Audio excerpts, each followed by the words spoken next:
Father of 5 children, and he's been in his current job for nearly 30 years. Yet Mick Jagger is the living proof that Jumping Jack Flash is still as flash as he ever was. He is indeed. Yes, the Rolling Stone released his 3rd solo album, Wandering Spirit, this week, and our entertainment correspondent Fiona Phillips went to New York to talk to Jagger about the record. Everyone's saying it's his best yet.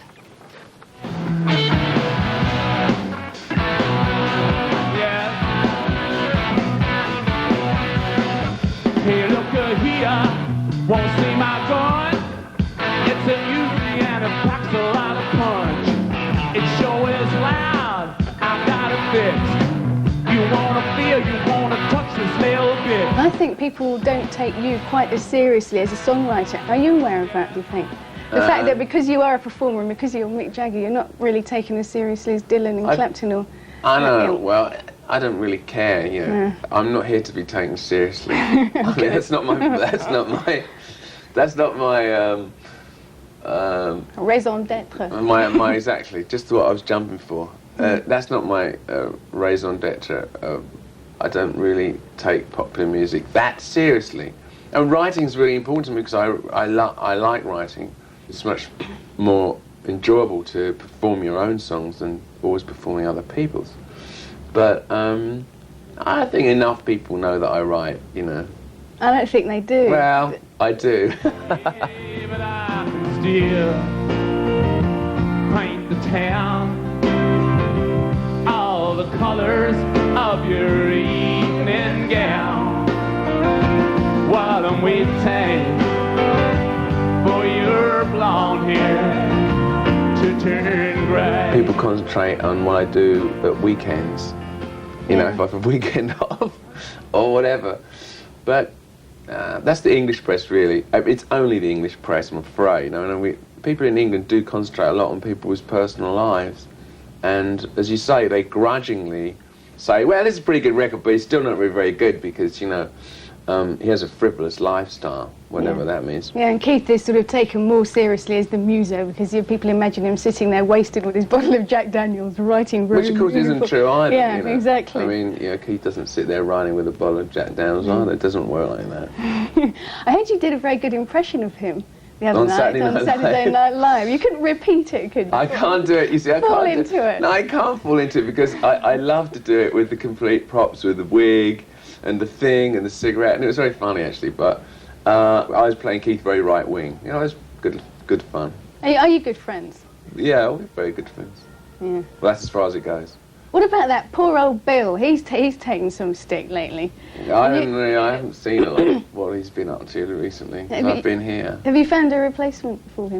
No, I've been busy on this and Keith's been on tour, so we're looking for people. So we're gonna, you know, get a short list of people and audition and do the usual things you have to do. He does come in for a fair amount of stick, though, doesn't he? You and Keith are always making little jibes, well, you know, jokes at his expense. I don't know. I think Bill's had a bit of a rough ride in the last few years with his marriage and son, and he had a pretty rough ride with that with the press, and probably realised it was a mistake, and there's nothing worse than being "I told you so" by everybody. And he's a pretty down time. Maybe you get over it now. Yeah, let's hope so. Well, he's getting married again, isn't he? That's what I heard. Good luck to him. He's an idealist. He must Optimist. be. Really.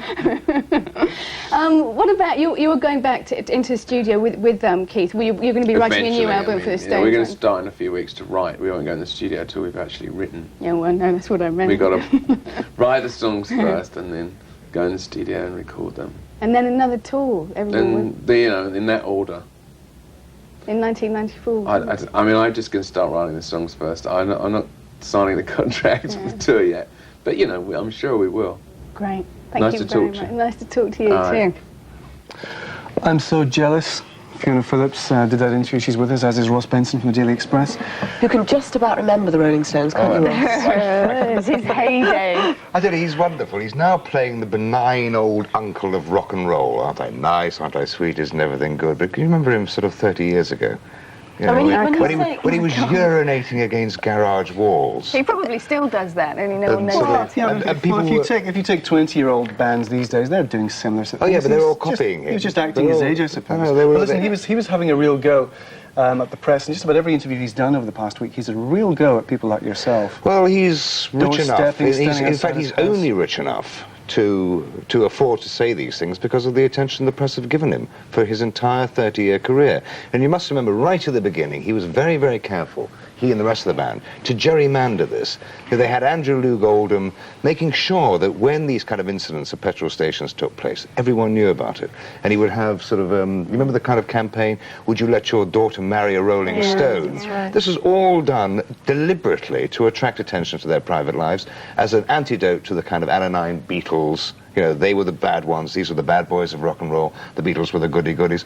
Well, sure, it made him rich, it made him famous, and the music was pretty good too. I think So you can't really complain now. His private life has come under too much scrutiny now. I mean, imagine trying to conduct a marriage. Actually, the second part of the Mick Jagger interview, which goes out next week, he talks more about his personal life, although not too much. You sit there thinking, oh, he's telling me something here, and you get back and look, and he doesn't tell you anything. He's a consummate